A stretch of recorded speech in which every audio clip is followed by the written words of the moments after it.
আসসালামু আলাইকুম। আমি আসছি আজকে সায়রা গার্ডেন, মদনপুর। গার্ডেনটা সুন্দর আছে, ভিতরে ঢুকি নাই, বাইরের পরিবেশ অনেক সুন্দর।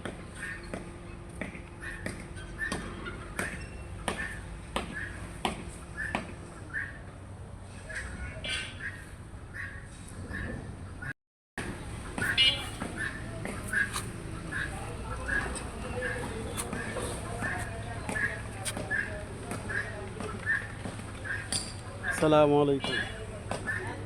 আমি আসছি আজকে সায়রা গার্ডেন, মদনপুর।